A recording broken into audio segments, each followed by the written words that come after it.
this is something that we don't always necessarily, some people are aware, they do. Like, I know I eat out of emotion, but I think more people realize they eat out of emotion than they realize. And a lot of the time, why we eat and what drives our behaviors is what can hold us back rather than necessarily the what. Because when you think about the times that maybe you do struggle with your dietary adherence more, it typically is down to emotion, boredom, stress, tiredness, bad days. Like, they will be the times that you tend to overeat, and it's just really normal. I think that's the first thing we want to say, isn't it? Like, emotional Yeah. eating is, it's not, it doesn't make you bad, it doesn't I make think you No. weak, it it's a doesn't make you lot more flawed. normal than people think. A lot of people, when it comes to like emotionally and things like that, they think they're alone in it, and a lot of people do feel bad about it and feel embarrassed about it, and Yes. But they I don't want to. think one big thing as well is that a lot of people, when you say emotional eating, they associate that with like when you're sad or stressed, like with the negative emotions. But you can emotional eat when you're experiencing positive emotions as well. So, like, you know, if you're really excited about something or happy, like, you know, if you're celebrating something, you automatically reach for all of, like, you know, the good food and the food that makes you feel good as well. So emotional eating's like on both sides of the scale. It's not just for like the Yeah. negative emotions. And the thing is that we're going to, off the back of that, it's not bad. It's not, I think, No. everyone thinks emotional eating is a bad thing. It's not inherently bad. It's when eating into emotions is your only coping strategy, and or it is done in an excess to a point where you're feeling out of control and it's going against your goals. So, like, if you are eating to celebrate as a positive emotion, that's fine. Like, we all love going out for birthdays, and if we're celebrating something, that's absolutely fine. And there is also nothing wrong with using food to self-soothe when you can use other things as well. And that's what we're going to talk a little bit about today, is where you can make a really good start. Now, we do have a lot of resources in our client members area that we will talk, direct you to and talk through with you, but we just want to give you a bit of an insight now as to the things that you can do. The main thing is not trying to avoid the feelings, but understanding that they are there. Because I think when you try and think, oh, I shouldn't feel like this, and try and suppress them, suppression only, it's a bit like restrict overeat, isn't it? You try and suppress the emotion, it's going to come out. Yeah. Like, if I'm not stressed, I'm not stressed. Well, when you get to the weekend and you actually realize you are stressed, then yeah. So rather than try and avoid it, lean into it. And then it's having other things. Like, so many people just turn to food as it's an automatic response, which again, it's not your fault. It's learned over time. It's such a normal, quote unquote, normal thing. Yes, It's what society tells us we should do. Like, oh, get stressed, just have something good to eat. Yeah, you see in films, don't you? When someone's had a breakup, they go Yeah, straight Tub of ice cream, chocolate. tub of Ben and Jerry's. Yeah. Yeah, and people are like, oh, I've had a bad day. Oh, let's just get a takeaway. Oh, I feel really, if someone's had a bad day, oh, I haven't really had time. I'll buy you a bit some chocolate to make you feel better. And I think it sounds really harsh, but if you're wanting to overcome something like this, you almost have to go against the norm and understand that that's normal in society. It doesn't make it healthy and the best thing to be doing for yourself. Yeah. So the first place to start, we always get people to do, is to come up with lists, and not in your head. No. Because when you're in an emotionally high aroused state, you don't go, oh, I'm just going to go into that hypothetical list in my head. You need something practical that you can look at. And there's two ways you can do it, isn't there? There's actually responding to a certain emotion versus responding, just having sort of comforting behaviors. So we'll start with the responding to emotions. Leanne, do you want to start on that one? Like, what the blast list, like, basically explain what that is and why we've created it for. So I think the first thing to do then is to address, like, what is the emotion that you're feeling and like why. So, like, are you bored? Are you lonely? Are you like tired? Are you stressed? Like, what is the reasoning for your like negative emotional state?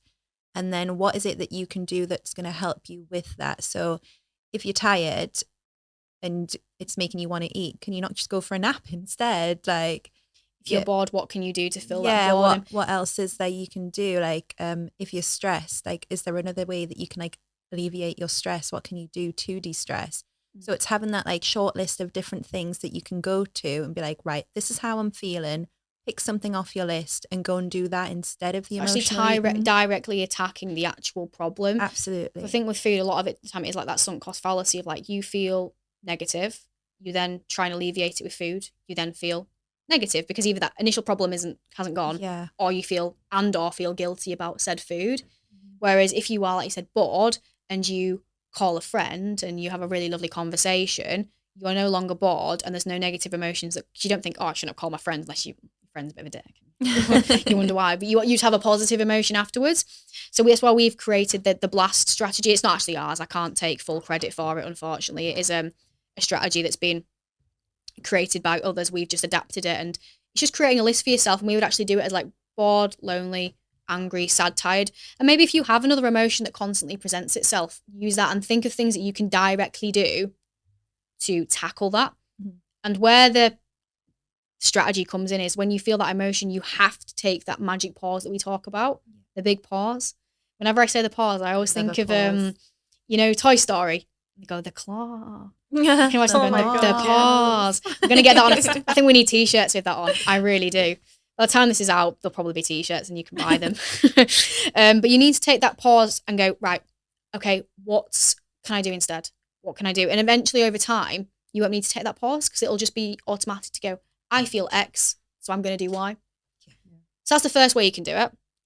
And then we have also just having self-soothe strategies, like in the moment, just to feel better. So Laura, do you want to expand on that one as to sort of what that is, what that could look like for someone? I think it's totally person dependent. What things are, going to self-soothe you.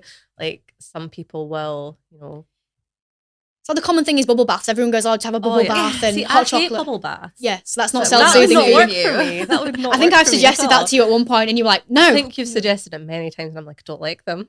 Yeah. Don't force me. So finding things that you find comfort in. Yeah, absolutely. So, bubble baths for most people. But those are like the cliche things, and like what we've created is actually just leaning into, because when you think of emotional eating, you're leaning into one sense. You have 5. Yeah. So you've got 4 other senses which you're just not really utilizing, and you can self-soothe. And sometimes it's small things that you don't realize can have a really big impact. So one of my self-soothing things is candles. I love candles. Like it's using a lot of senses. It's the smell. Sometimes it's the heat coming off them. It's watching the candle flicker. I find it very comforting. And that only gives me a positive emotion of just bringing me down, right? Well, bringing my emotions down. It brings me up, obviously. But there's no negative emotions that come with it. So creating like a self-soothe list based off your 5 emotions is really powerful. And, you might be listening to this thinking this is all a little bit hippie, a bit... But it works. It works because ultimately what you need to do to overcome it is replace that behavior of food with something else. And having specific strategies like this is what's going to allow you to do that. So what we want and advise everyone do is create those lists. You can have them as visual prompts if you feel comfortable doing that in your home environment. If not, have them on your phone. And it is just a case for now of practicing emotion, acknowledge the emotion. What is it I'm feeling?